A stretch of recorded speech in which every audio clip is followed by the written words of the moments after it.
the Middle Ages. People in Britain run out of firewood. They start burning coal, but they use up the coal on the ground. Miners start digging underground, but coal mines got filled with water. Then Samuel Newcomer invents burning coal steam engine to pump out water so miners can keep digging. James Watt make it practical for other uses. Now we have ingredients for industrial revolution. Fossil fuels and the way how to use them. Coal miners bog down logging coal. Rails make it easier. Rails combined with a steam engine makes a railroad. Michael Faraday makes the first electric motor. Nikola Tesla invents alternating current. Soon, utility companies start burning coal to generate electricity.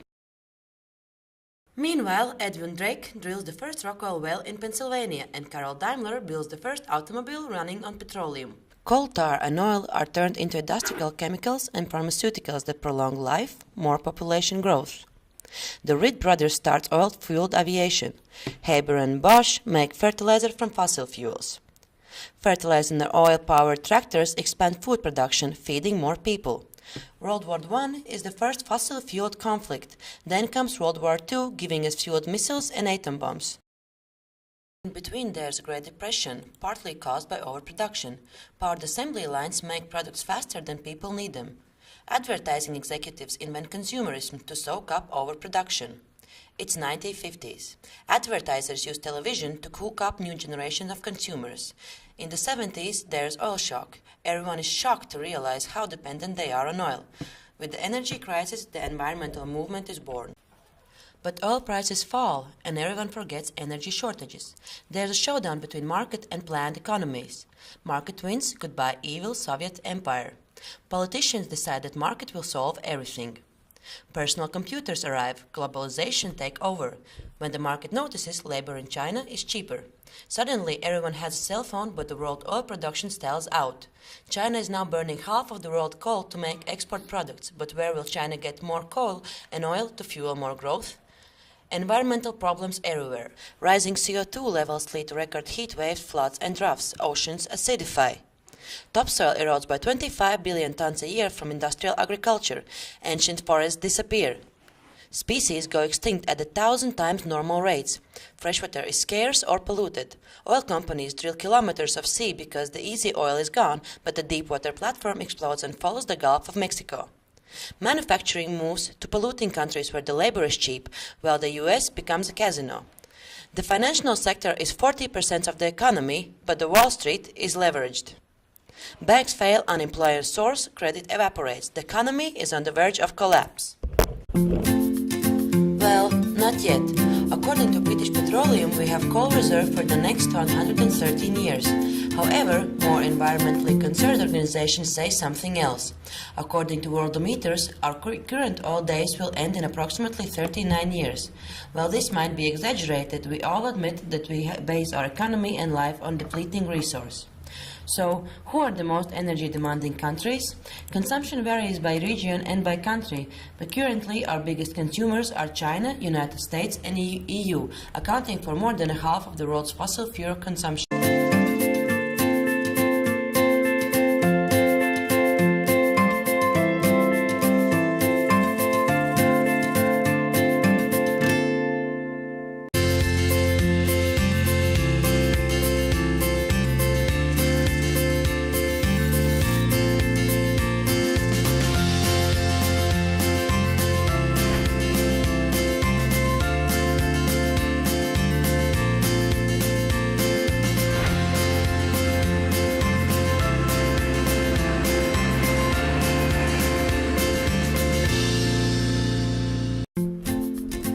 Now, let's look at what we pay for our energy.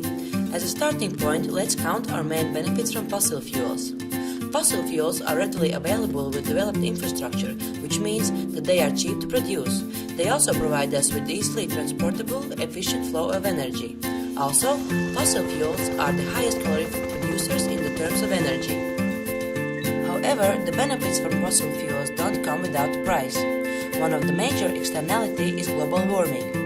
We experience increasing temperatures and changing seasons, rising sea levels and disappearing islands, unpredictable storms and tsunamis. Another factor caused by fossil fuels is pollution. Air pollution, topsoil pollution, acid rain and lost habitats. All of this costs billions of euros every year to different industries and governments. And how about the cost to human health? Every year, thousands of people develop severe health issues due to the air pollution. Thousands of people die due to the poisoning with heavy metals. While it is not possible to put price on all these factors, most of the researchers claim that in the long term, costs would exceed the benefits. Now, let's look how the situation in energy consumption could change if we would add at least some of these hidden costs to the demand-supply curve.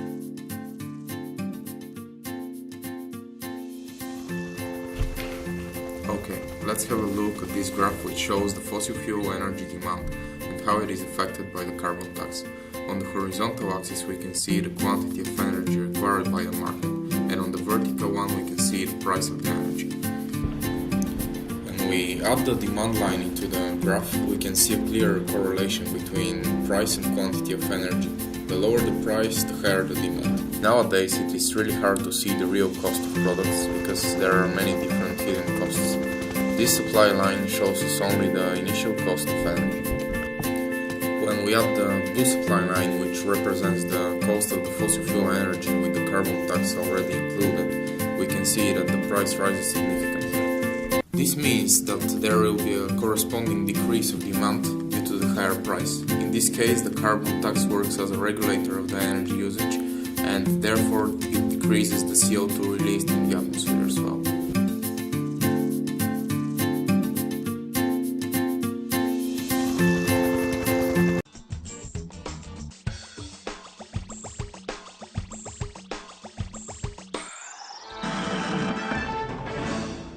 I am so glad that the world is finally getting together to stop climate change. When I first heard that our leaders were meeting to talk about solutions, I breathed a huge sigh of relief. Didn't you? Then I said, wait a minute, what exactly are they planning to do about this problem? So I looked into it. And I gotta tell you, not all the solutions they're working on are what I'd call solutions. In fact, the leading solution, known as cap and trade or emissions trading, is actually a huge problem. Now, I know this is the last thing you want to hear, but the future of our planet is at stake, so we gotta take the time to understand what's going on here. Okay, meet the guys at the heart of this so-called solution. They include the guys from Enron, who designed energy trading, and the Wall Street financiers like Goldman Sachs, who gave us the subprime mortgage crisis. Their job is to develop brand new markets. They stake their claims, and then when everyone and their grandmother wants in, they make off with huge amounts of money as the market becomes a giant bubble and bursts. Well, their latest bubble just burst, and now they have a new idea for a market: trading carbon pollution. They're about to develop a new $3 trillion bubble. But when this one bursts, it won't just take down our stock portfolios, it could take down everything. So how does cap and trade work? Well, pretty much all serious scientists agree that we need to reduce the amount of carbon in the atmosphere to 350 parts per million if we want to avoid climate disaster. In the US, that means reducing our emissions by 80%, maybe even more, by 2050. 80%! Now, the problem is that most of our global economy runs on burning fossil fuels, which releases carbon. The factories that make all our stuff, the ships and trucks that carry it around the world, our cars and buildings and appliances, and just about everything. So how are we going to reduce carbon 80% and not go back to living like Little House on the Prairie? Well, these cap and trade guys are saying that a new carbon stock market is the best way to get it done. The first step would be getting governments around the world to agree on a yearly limit on carbon emissions. That's the cap. I think that part is great. So how do they want to ensure that carbon emissions stay under the cap? Well, governments would distribute a certain amount of permits to pollute. Every year there would be fewer and fewer permits as we follow the cap to our goal. Innovative companies will get on board, building clean alternatives and getting more efficient. As permits get scarcer, they would also become more valuable. So naturally, companies who have extra will want to sell them to companies who need them. That's where the trading comes in. The logic is that as long as we stay under the cap, it doesn't matter who pollutes and who innovates. We'll meet our climate deadline, avoiding catastrophe, and oh yeah, these guys take their fee as they broker this multi-trillion-dollar carbon market. Save the planet, get rich, what's not to like? Some of my friends who really care about our future support cap and trade. A lot of environmental groups that I respect do too. They know it's not a perfect solution and they don't love the idea of turning our planet's future over to these guys, but they think it's an important first step and that it's better than nothing. I'm not so sure. And I'm not the only one. A growing movement of scientists, students, farmers, and forward-thinking business people are all saying, wait a minute.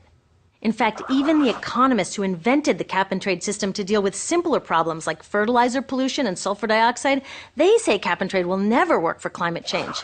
Here's why I think they're right. When it comes to any kind of financial scam, like subprime mortgages or Bernie Madoff's pyramid scheme, the devil is always in the details, and there are a lot of devils in the details of the cap-and-trade proposals on the table. Devil number one is known as free permits, which is why some people call this system cap and giveaway. In this scheme, industrial polluters will get the vast majority of these valuable permits for free. Free! The more they've been polluting, the more they get. It's like we're thanking them for creating this problem in the first place. In Europe, they tried a cap and giveaway system. The price of permits bounced around like crazy, energy costs jumped for consumers, and guess what? Carbon emissions actually went up. The only part that did work was that the polluters made billions of dollars in extra profits. MIT economists say the same thing would likely happen here in the US.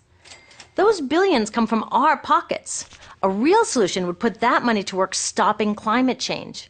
Instead of just giving permits away to polluters, we could sell them and use the money to build a clean energy economy, or give citizens a dividend to help pay for higher fuel prices while we transition to that clean energy economy, or share it with those most harmed by climate change. Some people call this paying our ecological debt. Since we in the richest countries released the most carbon for centuries and lived a pretty comfy lifestyle in the process, don't we have a responsibility to help those most harmed? It's like we had a big party, didn't invite our neighbors, and then stuck them with the cleanup bill. It's just not cool. Did you know that in the next century, because of the changing climate, whole island nations could end up underwater? And the UN says 9 out of 10 African farmers could lose their ability to grow food. Now, wouldn't a real solution benefit these people instead of just the polluters? Devil number 2 is called offsetting. Offset permits are created when a company supposedly removes or reduces carbon. They then get a permit which can be sold to a polluter who wants permission to emit more carbon. In theory, one activity offsets the other. The danger with offsets is it's very hard to guarantee that real carbon is being removed to create the permit, yet these permits are worth real money. This creates a very dangerous incentive to create false offsets, to cheat. Now, in some cases, cheating isn't the end of the world, but in this case, it is. And already there's a lot of cheating going on. Like in Indonesia, Sinar Mas Corporation cut down indigenous forests, causing major ecological and cultural destruction. Then they took the wasteland they created and planted palm oil trees. Guess what they can get for it? Yep, offset permits. Carbon out? No. Carbon in? You bet. Companies can even earn offsets for not doing anything at all. Like operators of a polluting factory can claim they were planning to expand 200%, but reduce the plans to expand only 100%. For that meaningless claim, they get offset permits. Permits that they can sell to someone else to make more pollution. That is so stupid. The list of scams go on, and many of the worst ones happen in the so-called third world, where big business does whatever it wants to whomever it wants. And with lax standards and regulations on offsets, they can get permits for just about anything. Devils 1 and 2, cap and giveaway and offsetting, make the system unfair and ineffective. But the last devil, which I call distraction, makes it downright dangerous. You see, there are real solutions out there. But cap and trade with its loopholes and promises of riches have made many people forget all about them. We're not even close to a global agreement on a carbon cap to begin with, and duh, that is the whole point of cap and trade. But instead of hammering out a fair and strong deal, we're putting the cart before the horse and rushing off to trade schemes and offsets. With all the bogus offset projects, huge giveaways to polluters, and the failure to address the injustices of climate change, do you think the third world will get on board with the global cap? I doubt it. If a cap and trade proposal is stopping us from actually capping carbon, it's a dangerous distraction.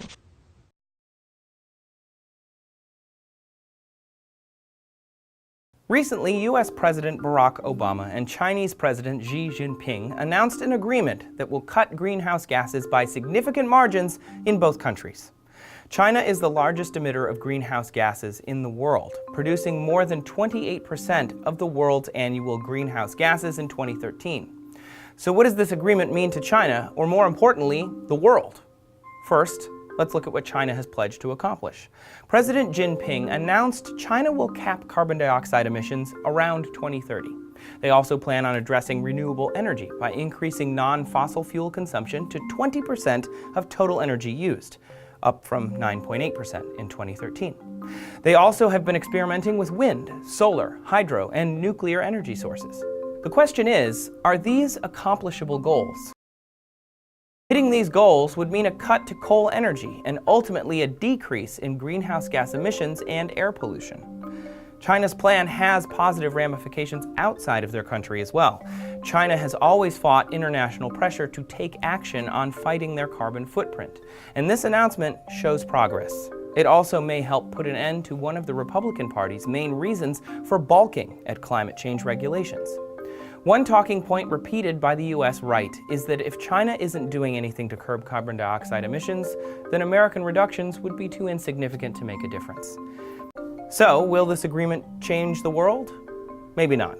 Some experts think China and the U.S. have not pledged enough, and that even if these goals are accomplished, it will not result in significant global change. They also question the veracity of China and the U.S.'s convictions, because this agreement is non-binding. And the Republican Party is already voicing their opposition. In the end, this historical announcement may just be a bunch of hot air.